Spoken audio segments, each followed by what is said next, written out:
bet you don't want to be a square now, do you? Peace!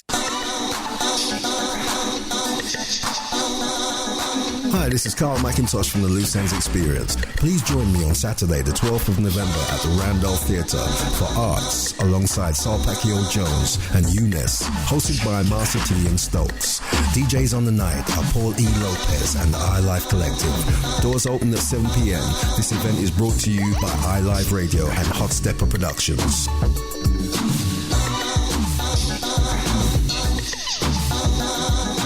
You're listening to iLive Radio, changing the way you listen to radio. iLive Radio.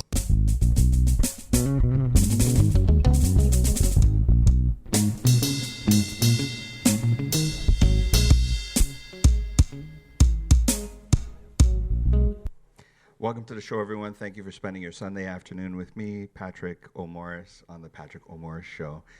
Today we're talking about beauty and self-image and confidence and that image that you put out into the world. And my very special guest today, Grace. Now I got to tell you, I'm a serial name killer, so I apologize if I say your last name wrong. But Tartaglia. Tartaglia, that's it. There we go. All right, all right. Thanks for helping me out.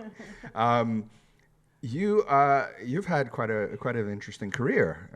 You are the fashion beauty expert. You show up on Cityline every once in a while, and you kind of give people tips and tricks on how to look better and put their best foot forward into the world. Right.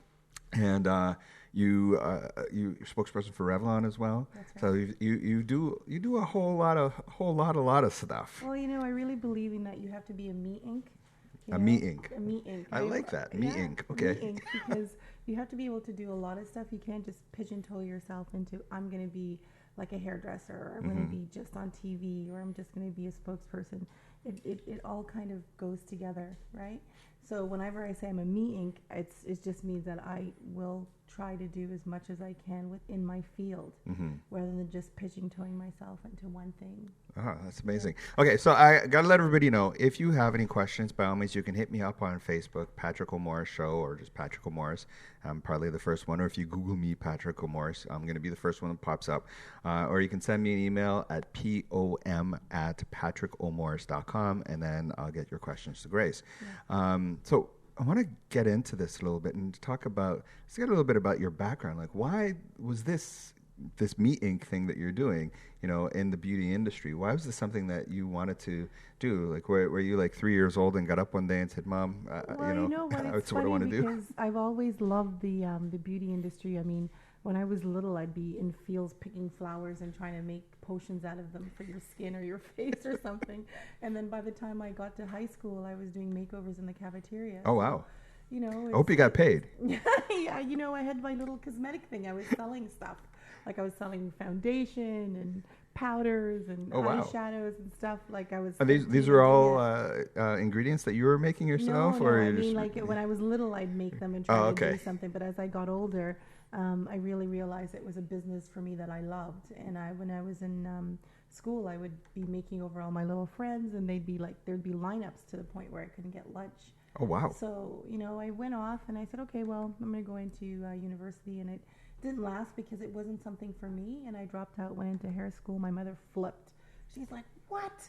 What were you taking university when you went to university? I was taking business. Okay. Right? And I wanted to do that, and would have still helped me, but I still wanted to fast track myself into it. So I went into, I took aesthetics, and I went to take hair, and I did all the stuff that I absolutely loved, and I opened my business when I was quite young. Wow. Yeah. That's kind of a bit of a balance in there somewhere, because as most parents, they see their kids and it's like, okay, you're going to go finish high school, you're going to university, and you're going to, become an accountant, or you're going to become a doctor or a lawyer. Right. Sort of, as a parent, you sort of have this image in your head as to the direction that you want your child to go. Yeah, and I have sisters who are doctors. I have one that is a criminal lawyer. My brother's in finance, So like it really, one's a teacher, you know what I mean? So it really, everybody got to do that kind of stuff, and I got to do what I wanted, but it was a struggle because you know how island mothers are. You do as you say, you get out, right? So I was like, okay, I gotta go. So it was. I guess it was amazing that you took the chance to pursue this this Well, field that because you I loved? loved it, and there was no nothing that would say I would fail. Even when I opened my business, I thought, well, I'm just going to try everything. And there's an analogy that I have. I had a little. I would go into the mall, and you would see this little car, right? And in this little car, would go and hit up against each of the wall of the little box, and it was trying to find its way out. Yeah. And the whole thing was to see, is this car going to find its way out of this little box, out of this little maze, right? And I remember those. Remember those yeah. things? And you would watch it, and you'd stand there, and I'd be like, okay, that's me. That's my career right there. Flip over. Yeah. I will find the way out of all of this. I'll just keep on trying everything. Wow. So when you decided, okay, I'm gonna, it must have been a little bit scary to do, because in our society, it's kind of like, okay, you get this job, and then someone else pays you, and you, as long as you do your job, you're getting a paycheck at the end of the week. But when you open your own business, and it's great that you get to write your own check in a sense, but then if nothing's scary. It's scary. It's scary. It's scary. But I got to tell you, there's a process. I mean, originally when I started off, I was just renting a chair, and it was over by the Eden Center, and it was way up in this tanning booth, and I had this little tiny space. Yeah. Right. So I got my confidence slowly. I just didn't one day go up and said, open up the thing in a business and said, that's it. And then I went somewhere else where I found out I was paying 80% of their rent. And I thought, well, oh, wow. Yeah, if I can So pay 80% of your rent, so then what I can you were, have 100% of my own. What you were paying for that chair. Yeah. You were, how many other people were in there renting chairs? There was about, I would say about 9 people. And damn. I was paying, So they had me they're paying good. 80% of it. Wow. Right? So I was like, if I can do that, then, and I only found out by accident. I would never have found it out. And then I thought, well, if I'm going to pay 80% of your rent, I can pay 100% of my own. And then that's what I moved. Wow. Yeah. That's they were making a killing. Oh, yeah, they were. They were. So, going into your own business and facing your fears and being able to sort of stand there and say, okay, although you're paying, you find out you're paying 80% of that person's rent. Now I'm doing my own thing. And so when people come to you, right, do they really know what it is that they need? Well, sometimes they say, look, sometimes people will come in and say, look, I don't like the way I look. I don't like the way I feel. Yeah. Can you help me, right? Mm-hmm. And sometimes they just give themselves over to me and say, just make me look better, right? And then I'll go and I'll do a consult, but I always go within someone's comfort level. I won't take them out of their comfort level. If I think your hair should be shorter but you like it long, then we'll figure out a way with color to make it longer and so on. Because it says that 35% of your self-confidence comes from how your hair looks with women. And some women it's 50%, some women it's 60%, some women it might be just 10%. But, that comfort level, you don't mess with it. So 35% of a woman's confidence is based on her hair. Yeah. 35%. I did not know that. Yeah. As most of us guys, a lot of times the women's hair is kind of a minefield for us. Yeah, exactly. Because we're trying to navigate. Do I say something? Do I not say something? Do I mess it up? Do I not mess it up? It's like, so gotta keep that in mind. 35%. All right. 35%. Okay. Yeah. So when you look at somebody comes in and. Is it easier for somebody to be a blank slate and just kind of say, go crazy, be creative, I don't know what, make me look good? I love it when they do that. Yeah? Because sometimes they will be seeing me and watching, hundreds of shows that I've done, actually thousands of shows that I've done. And what happens is that they'll have confidence in you that you're going to do something for them, right? But then you have your people that come in and says, just a little bit of tweaking or whatever. What do you think how I should look? And I'll take a look at them and I'll say, look, we need to change your color. We need to cut your hair. I need to change your makeup, right? Yeah. And I'm not saying this is what's wrong with you. I'm going to say this is what I can make better for you. Okay. Right? So I'm not going to put someone down and say, oh, how could you walk around with those eyebrows like that? It'd be more like, let's shape the eyebrows because we need to open up your eyes more and so on. And so it's all in positioning. Yeah, it's all in positioning. And also, too, you have to realize that when someone comes to you, they don't want to, you can't be mean about the way they look, or how could you walk around looking like that? You can't do any of that What stuff. were you thinking? What were you thinking? I do that after Summer's hair is like burnt out and all that stuff, and I'm like, Grace, I don't understand why my hair is so blonde, and I'm like, hey, look how tanned you are. If your skin is dark, then your hair is going to get lighter. You got a tan. You're not putting a hat on, so. I do that sometimes. What were you thinking? What would you say, has been the most rewarding thing that's come out of, your career so far with being able to help people the way that you do? Well, I think the strongest thing is being a woman and being a black woman at that is just to really show a lot of care, a lot of kindness to people. I think that's what I'm really known for is because I am a very kind person, and I try to look and see the best in everyone, right? Sometimes it's been a problem for me because I'm looking at someone, I'm like, and they end up being really rotten. But, and if I go into it and say, well, you know what? I'm going to only see the best in that person. Yes. It reflects back on me because they treat me differently. Right, Okay. because I'm only looking for the best in you. I'm not looking for, oh, you're a horrible person, or I thought you saw, look at those crazy eyes, or any of that. I look for the best, and that helps my career a lot. I can just imagine that it Yeah. would. Now, when it's going to sound like a really weird question, but why would what is it for those who are listening right now who may not necessarily know who you are, but Right. what is it that makes you an expert? That somebody's going to look at and say, okay, you got to, hook me up, Well, I put in my 10,000 hours. You do, okay. that works. I tell my kids all the time, you got to do your 10,000 hours. Do your 10,000 hours. I probably put in like 30, 40,000 hours because, I find that by teaching you learned. I taught for 15 years, and I taught on stage all over the world. Okay. And I taught color. I remember one of the shows I had to do was in New Orleans once. It was an international color conference, and I did something called Out of the Box, right? Yes. And I went back into the history and talked about how hair was colored and how the Egyptians did it and what they did, and I had all these natural products that were there because it was right around the time where Harvard had come out with, black dye can give you cancer. Right? Oh yeah. But they didn't say that the rat's only this big and they're injecting them with 60% dye. And of course, anybody that's getting that much in them. Yeah. So I started off with that, and then I kind of dispelled all of the things that people were hearing about coloring their hair and cancer and everything. I mean, these days everything causes cancer, but it's not necessarily your hair color. It's true. Everywhere you turn, there's a new study that says that's something that was coffee's good today, and then tomorrow coffee's bad. That's right. Everywhere. So I'm always studying. That was a point. I'm always studying. I never. I love history. I love why is why. I'll check into something if a chemist says something to me. Like, for instance, I'll give you a little example. Clients were going, "Oh, my hair itches a little bit with the color on." Well, did you know that in Europe they're washing their hair once a week? In Canada, we're probably doing it every day, 3 times a week, 4 times a week.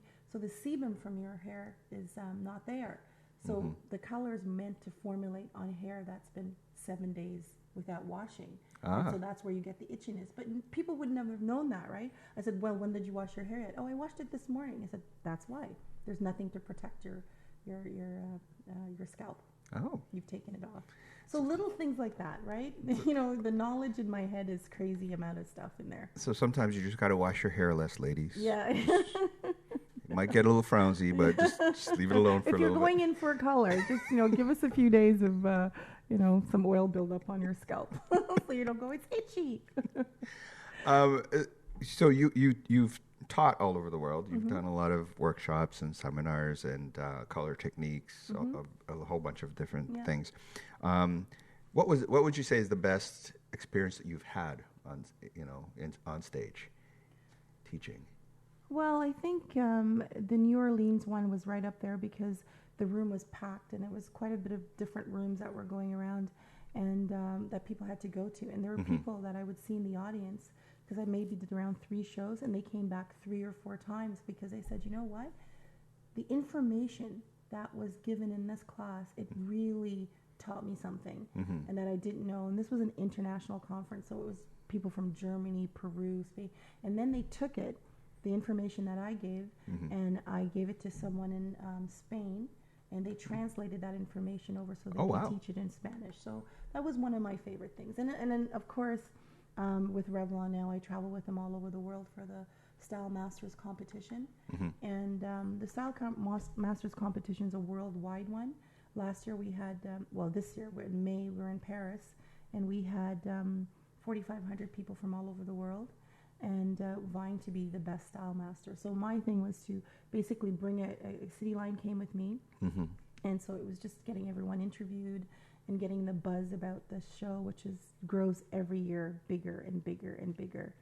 Hair and makeup is a huge thing, and okay, so as a guy, right, person of color, I gotta ask this question, okay, because there seems to be a bit of an ongoing debate within the Black community at times around natural hair versus, a processed hair, right, or weaves or add-ins or what do you call them, things, right. just, clip-ons, Honestly, things like that. I think everybody does that. It doesn't matter with the add-ins and the weaves and all that. I mean, that's all Hollywood, right? And so it's coming from somewhere. Yeah.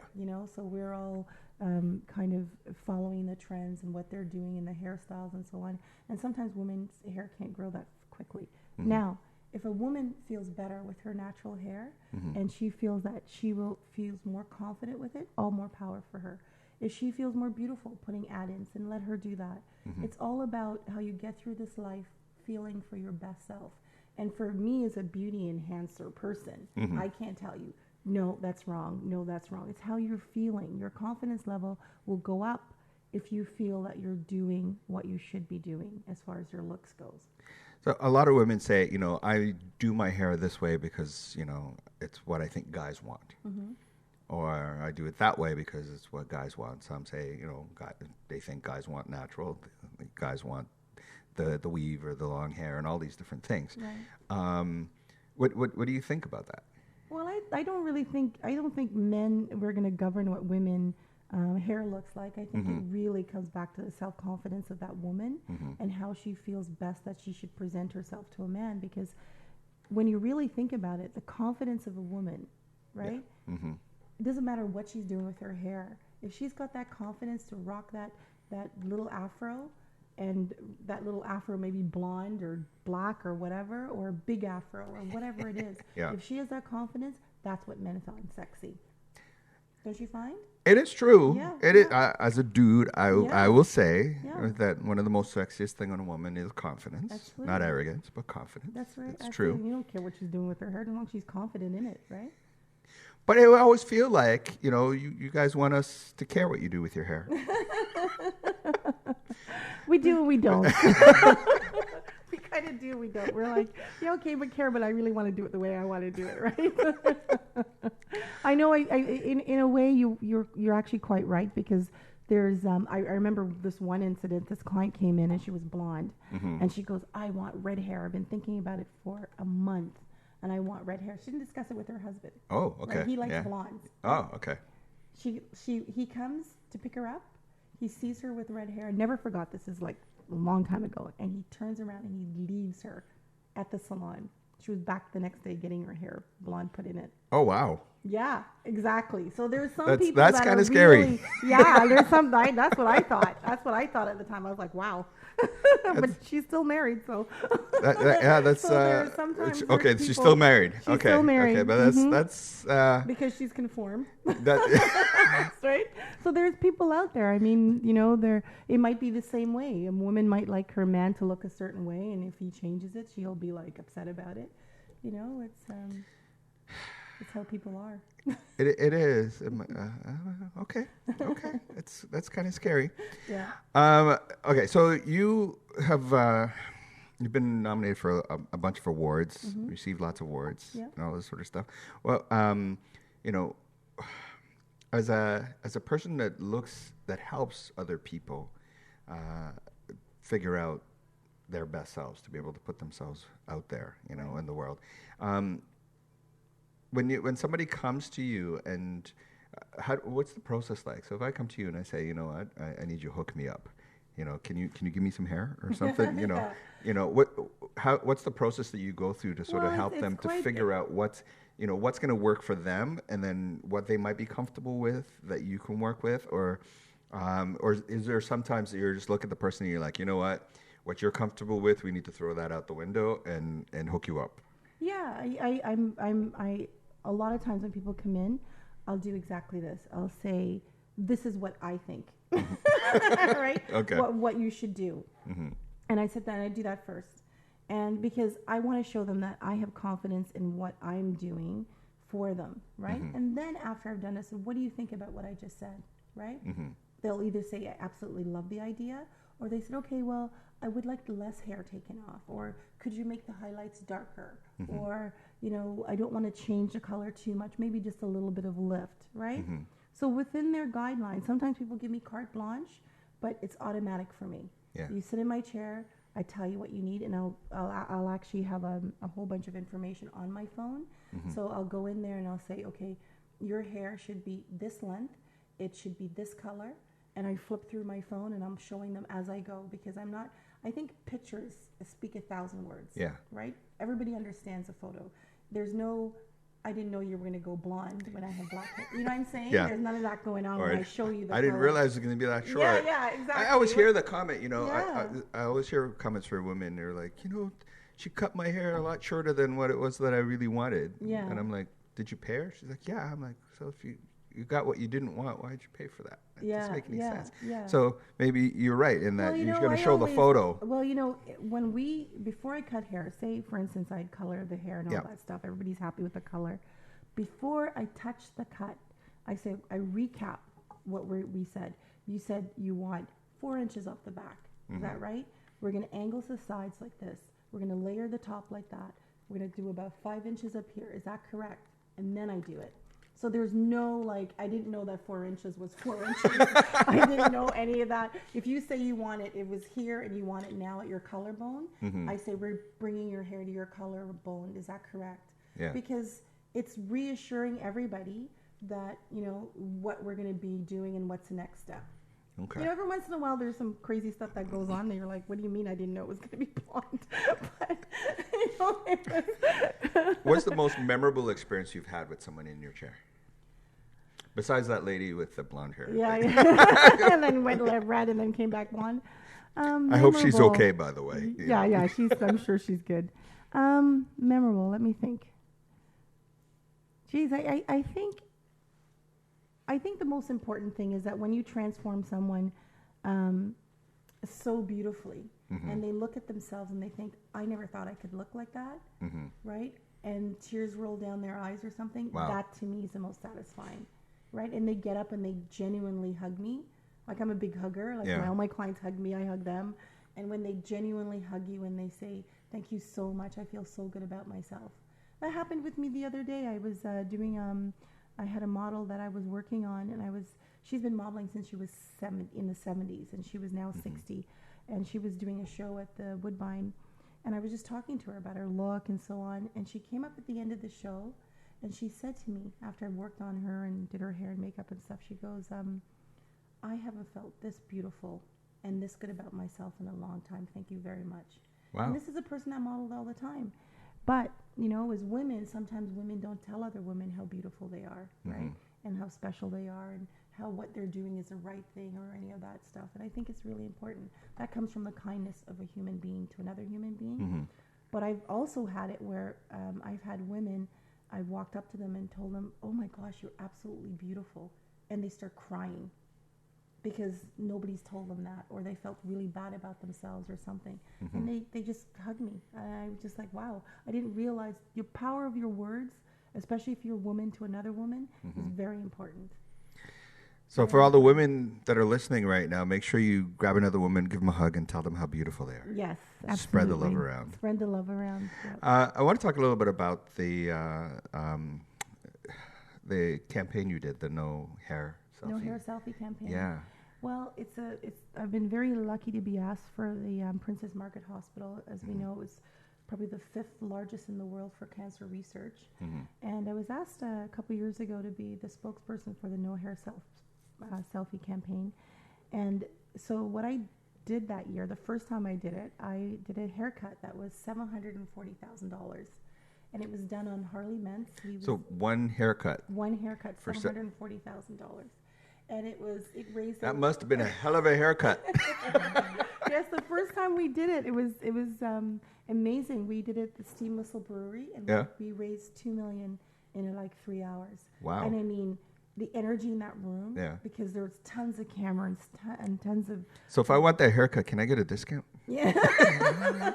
I know my clients after, when they saw it in the news and stuff, they're going, don't be thinking I'm paying you $100,000 to get my hair done. I said, no, it's a good cause, right? So yeah, you're saying it was at Steam Whistle? Steam Whistle. Yeah. No Hair Selfie campaign for the Princess Margaret Hospital.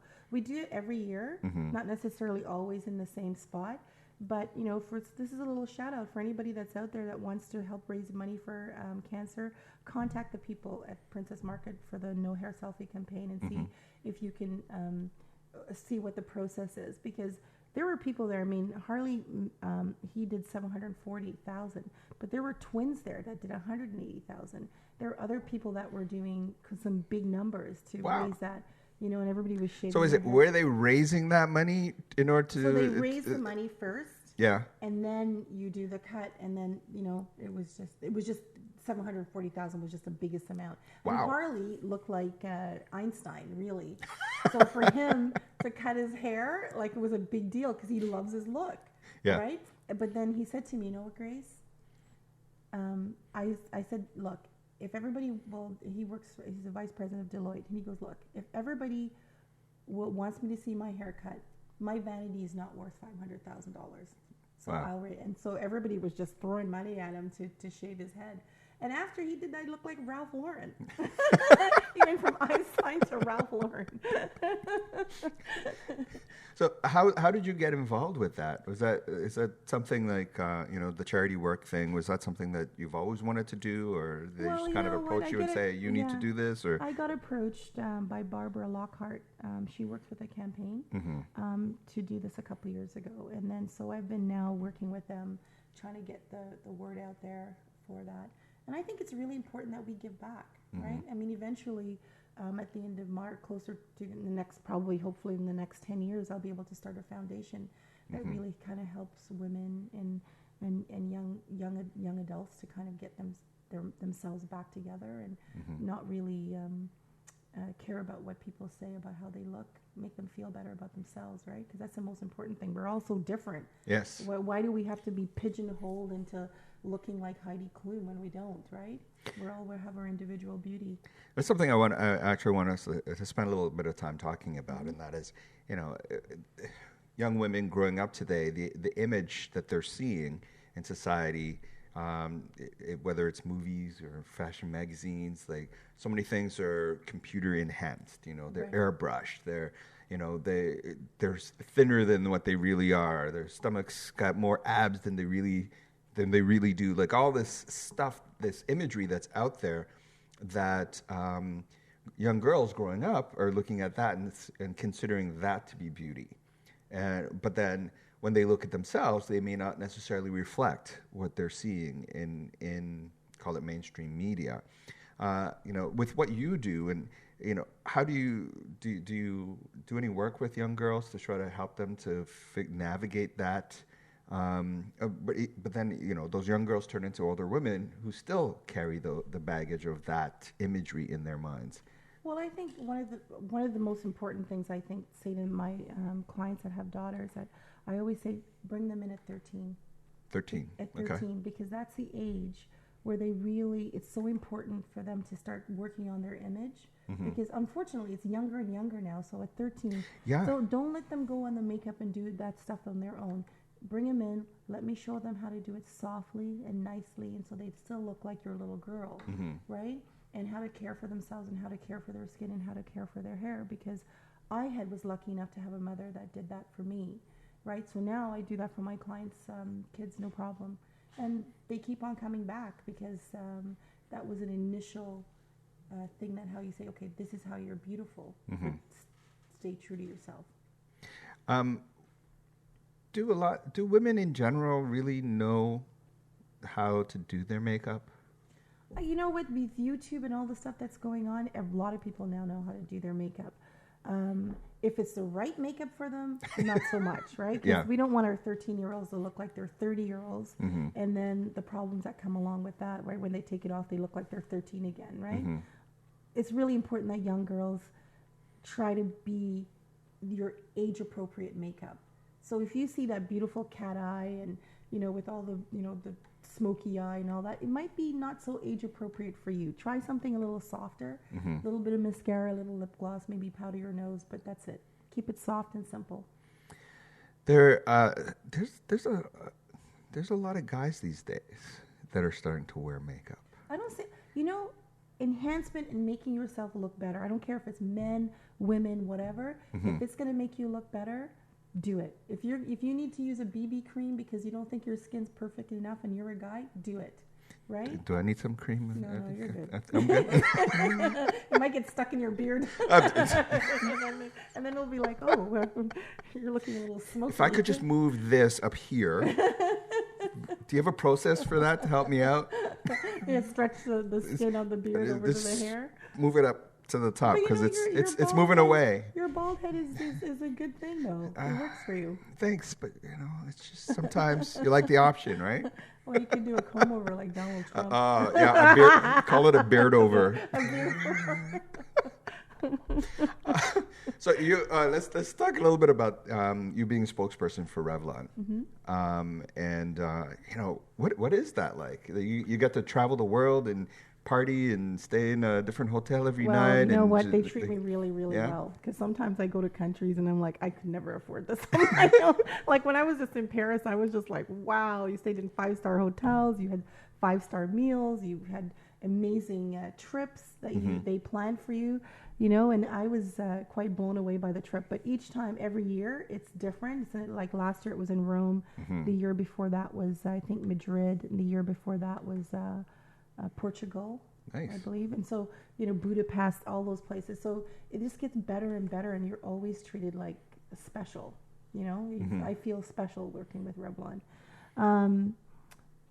And everybody wants to belong to something greater than there are anyways, right? Yeah. I mean, I might say I'm a little Grace Inc., but why not attach myself to different companies that are greater than myself that I can help, right? So. You have a salon, yes. Right? It's at 426 Queen West. It's been there for over 20 years. It's a Revlon flagship salon as well, so that we have a lot of everything that we carry as far as Revlon Professional goes is there.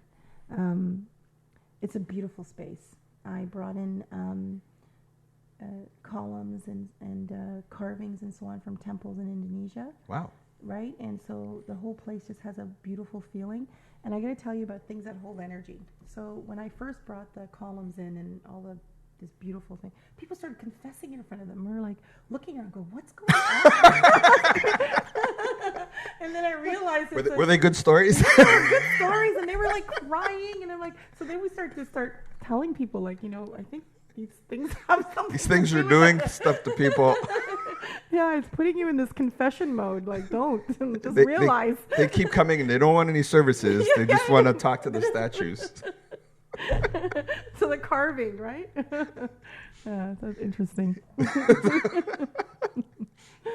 So it's a flagship store. So anybody can go there. Absolutely, everyone can go to Image Makeover.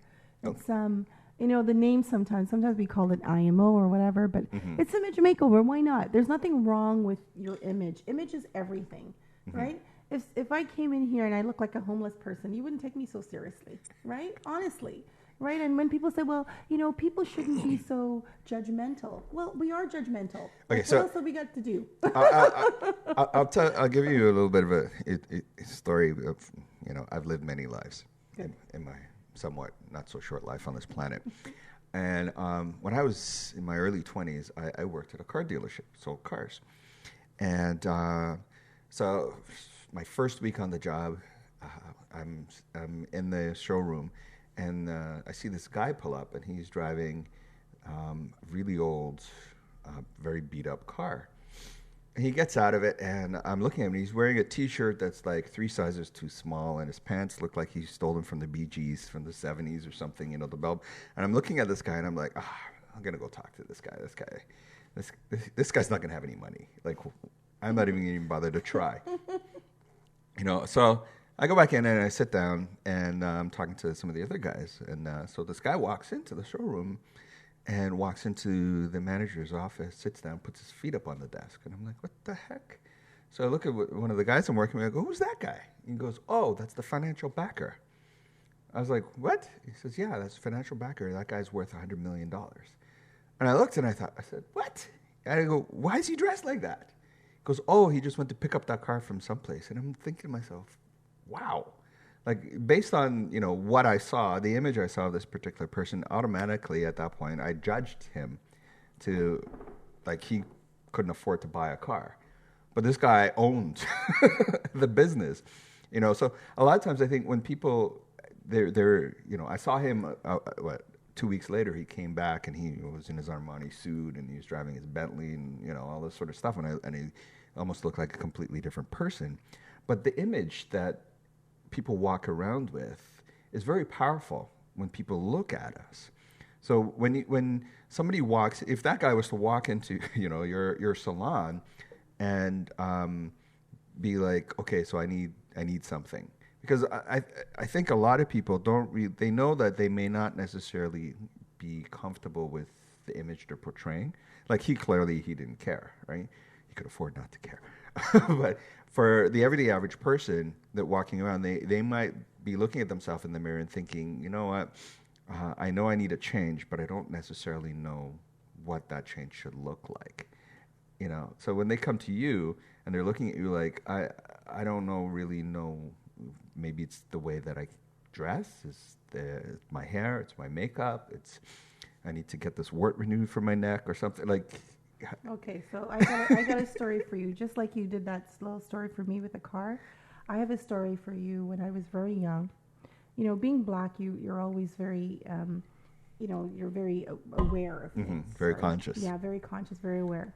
And I always feel like I should never judge somebody by the way they look, right? I talk to them, I feel them out, because you never know. You never know. I'll give you an example. I remember I didn't know who Pierre Isidore was when I was very young and doing makeup. I was and I was working for this company. I was the highest selling makeup artist there, right? And the reason was because the other person would walk into the store and everybody else would kind of take off and they'd go over there because they would look that person up and down. Yeah. And they wouldn't decide that, they're not going to be worth their time. And I'd be like, oh, I'm not going to do that, right? Yeah. I would go to that person, I would talk $1,500 later. They would buy whatever I told them because I gave them the attention, I gave them the care, and I gave them the kindness. Yeah. And just because they didn't look like that everybody else is thinking, oh, this person's not worth my time. Yeah.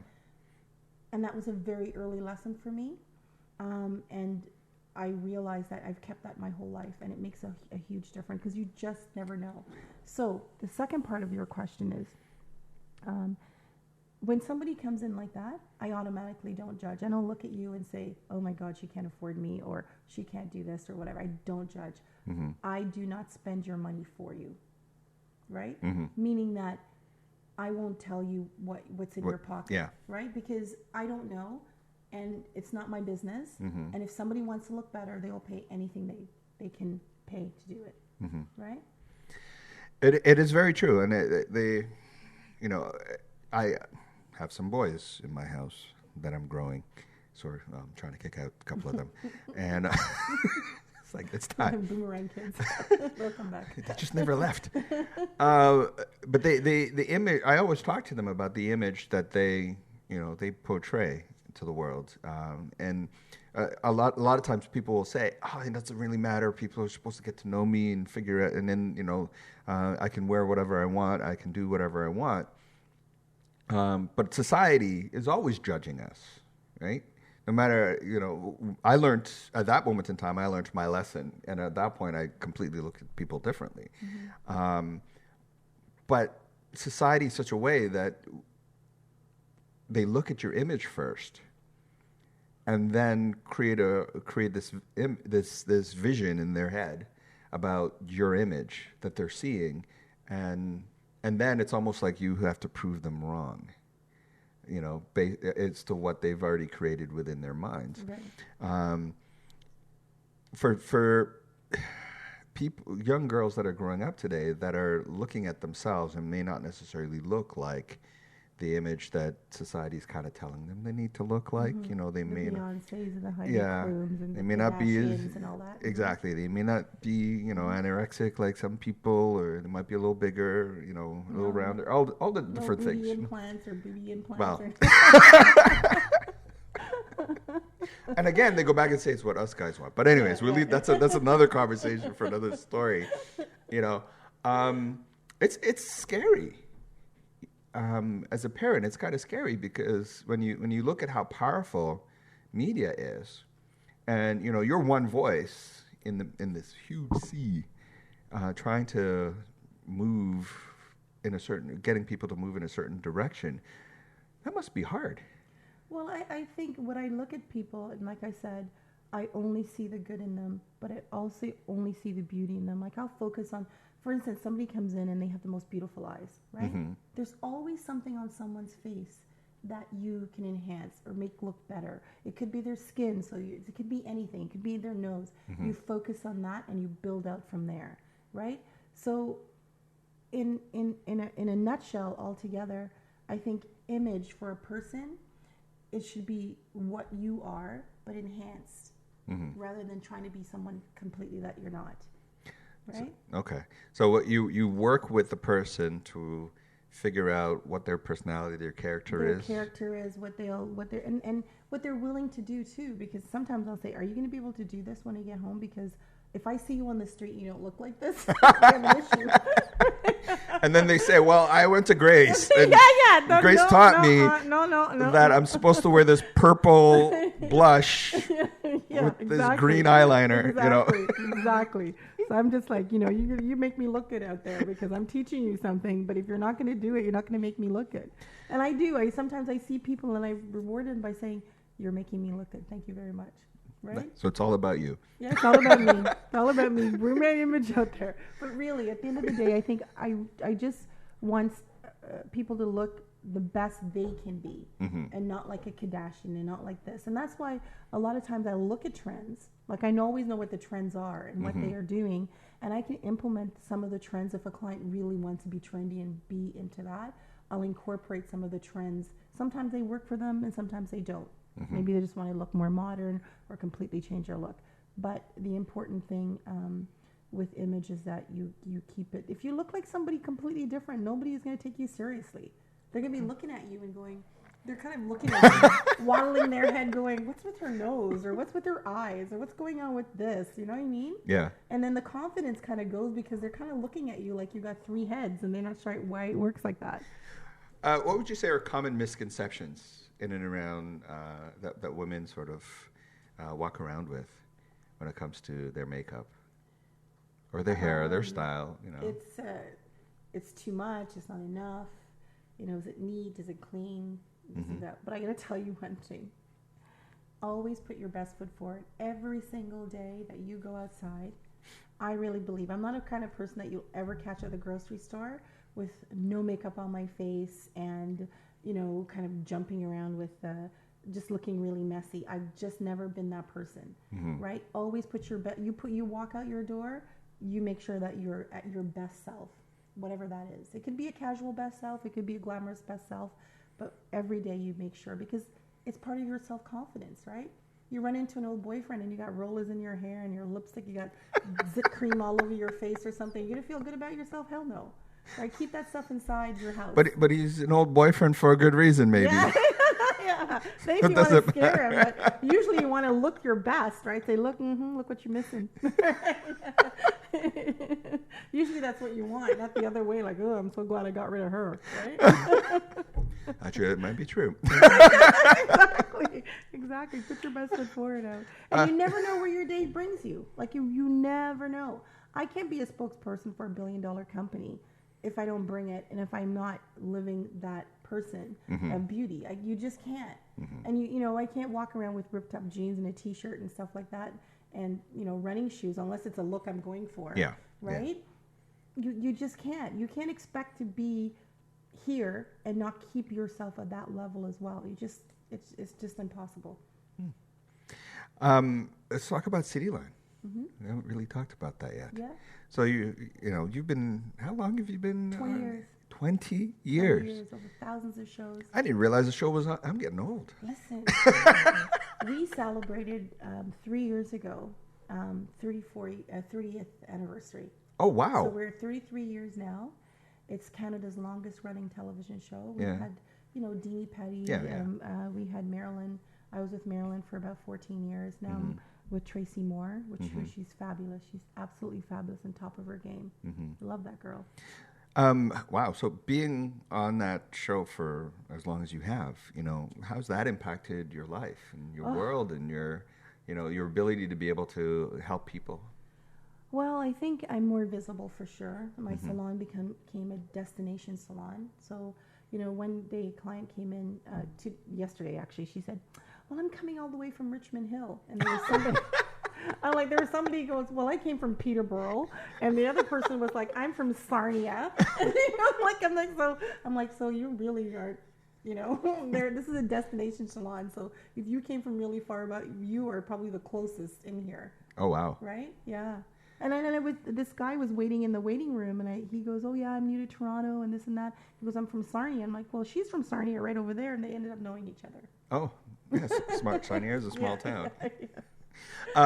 So people come from all over. Everywhere. I mean, I've had people come from as far as the Russian border, some far off place, like really, because they're watching satellite TV or whatever. Yeah. So you're getting constant Cityline in Russia. Yeah, well, yeah, you're getting it. They're getting satellite TV, and maybe they want to know about where they were going, and so they're watching the shows. And really, Cityline is like our Good Morning, the State's Good Morning America, right?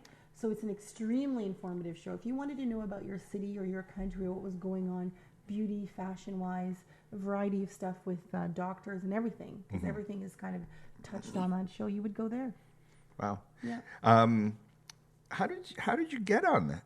How did that happen? Well, I was pretty lucky. I was at the Canadian Hairdressing Awards, and I was with Revlon, and I was just standing off to the side telling a joke about myself, and everybody was on the floor laughing, and I was like, "Geez, it's not that funny." you know how sometimes you tell a joke and you thought people just said smile? Well, they were kicking their legs in the air. So the producer, she looks over and she goes, "Who's that girl over there?" Because I was standing over in the corner with a gown on, and again, my best self, right? For that time, it was my best self. Because you never know. You never know. They came over to me and they said, they started interviewing me. I had no idea who they were. They were just having a conversation. They were talking about face stuff. They were talking about hair. Half an hour, these two women back and forth, Candy Signorini and Chrissy Raymond. And they said, after about half an hour, they said, "Do you know who we are?" I said, "No." And they said, "Do you know Cityline?" I said, "Yes." And they said, "Well, we're interested in having you on the show." Wow. So that was my impromptu interview. And it was, honestly, it's the way I looked, the way I carried myself, and these women took a chance. They asked my boss at the time, it was Hugh Wilson, and they asked him, "Who's that girl over there?" She goes, "Oh, she's one of our best people on stage. She really knows what she's doing up there, and she's very articulate, and she can get stuff done." And so they came over from that, right? Best self on stage, best self at this award show. And a month later, I went on and I did makeup because I can do both hair and makeup. And, within 6 months, the ratings went up enough for me to become an A-lister on the show. And I've been on there ever since. I'm pretty lucky. Yeah. I mean, shows change, things change, but I'm so happy and blessed for that opportunity. Wow. Yeah. Now, for young folks who are coming up who are considering, going into the industry that you're in, right. What would you tell them? What would you say to your 13-year-old self? Oh, I have a story about my 13-year-old self. Sure. My 15-year-old self, as a matter of fact. We got 8 minutes left. Okay. All right. I was on the subway, and I saw this woman, and I tell this story often because it made such an impact in my life. I saw this woman and her husband, and she was yelling at him. They were both 80. She was like 80 years old, and I hated my life with you. Wow. And it's been a horrible experience, blah, blah, blah. And she went off. She was crying. The husband was trying to shush her, la, la, la, la, la, la, la. And I said, that will never be me. I will never live my life, right? So that I feel that I've given it to someone else and I didn't have a say in it. And I don't want to be at 80 years old, look back on my life and have any regrets. Wow. So my 13, never have any regrets with your life. If you live your life to the fullest and the best each day that you can do it, right? Then you will never have to have the regrets for your life when you're old. So if you want your hair to be blonde, or red rather, doesn't matter. Whatever. It doesn't matter if your live partner your best self, wants man. it to be Live your blonde. best self. It's so important. Powerful words to live by. Yeah.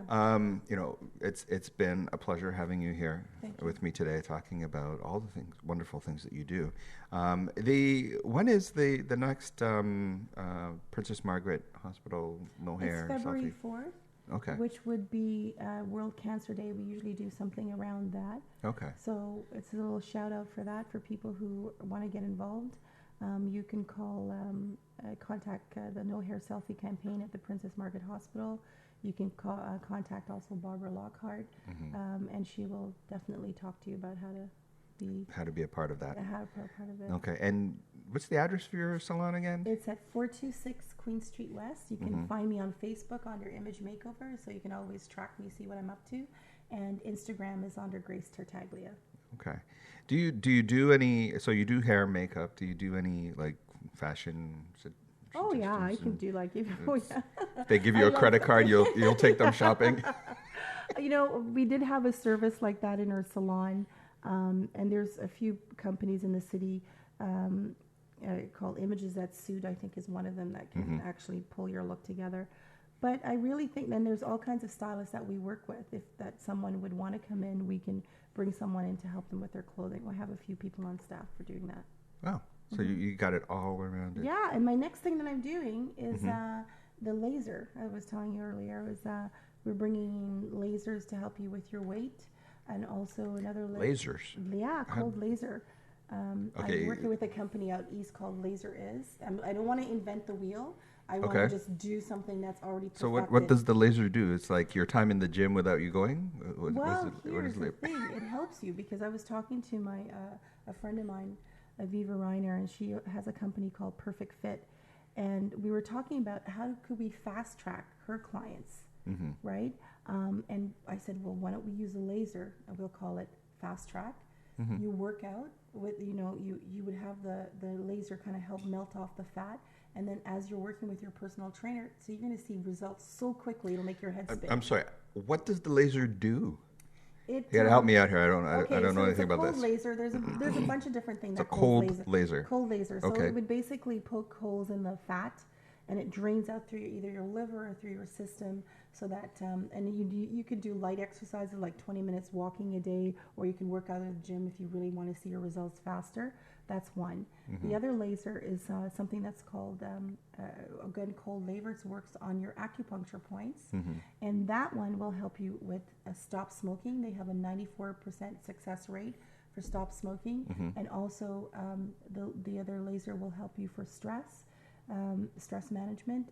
It can also help you with anxiety, and the other one thing that it can also do is help you with control your appetite. So. They put you in a room and they shine lasers? Is it? Yeah. It's like very Star Wars, actually. Yeah? I don't know. The laser, one of them is you lay on a bed and the laser hovers over you and does that. Okay. And then the other one, you're sitting in a chair, because there's two different lasers. One's for weights, and the other one is for a laser that helps you with stress and the smoking. Yeah. Wow. And because smoking doesn't make you look beautiful, right? So I'm doing stress doesn't make you look beautiful. That's just true. So it's a part of completing image makeover is to get the stress, get new technology in there to help you deal with the issues that you have. Wow. Because we all have them. That's I've never heard of that. Yeah. I got a couple that's I need to maybe shoot some lasers at it. Yeah, why not? Work that out. Get the fluff away, man, and get your 8-pack back. I've never had one. Who knows? Maybe I'll figure it out in my old age. It's definitely been a pleasure. I do appreciate, you taking time on a Sunday afternoon to come and hang out in the iLive studio and, share about what it is that you're doing. Definitely wish you all the success. And by all means, everyone, they can find you like everywhere. Yeah. So City Line everywhere. City Line everywhere. I do need to make an announcement before Jason cuts me off here. So for those who are listening, we are having a Loose Ends concert this year, and it's going to be November 12th at the Randolph Theater. It's at Yonge and Bloor. If you can go to our website, www.iliveradio.com, and you can get a lot more details there. You can purchase tickets for the show. It's going to be great. If you were at the last show we did back in March, the Omar show was an amazing event. There was so much love in the room. So we're gonna do our best to capitalize on that again. This time with Loose Ends. For those of you who don't know who Loose Ends is, maybe might need to Google it, or get in the know. We've got Sebastian Jones, who's also going to be on the show, and Eunice out of Montreal is also going to be on the show. So it's going to be a fun night. We've got a ton of the iLive DJs who are going to be mixing it up as well. And I think some more details about the after party is also going to be coming out as well. And seating start at $30. I think they're $30 and $40. And you guys everyone can go check it out. Jay, what are we doing for time? I got 1 minute. All right. So 1 minute left. I want to thank everybody once again for being here today. Thank you very much, Grace. I feel very blessed to get my word out there. It was so much fun having you here. And if you have a way that you can hook me up with some hair, I think you look good. We can look good without hair. My best self might have your hair. Best self. I think you're looking like your best self. I don't say anything wrong. I got a tweak. We'll work that out. We'll work that out. Definitely want to big shout out to everybody who's spent their Sunday afternoon hanging out with us. Yeah, and everybody just live your best self, live your best life, and you'll be all right. There you go. Thanks, everyone. Have a wonderful Sunday afternoon. I think we're good. Wow, that went quick. Time is...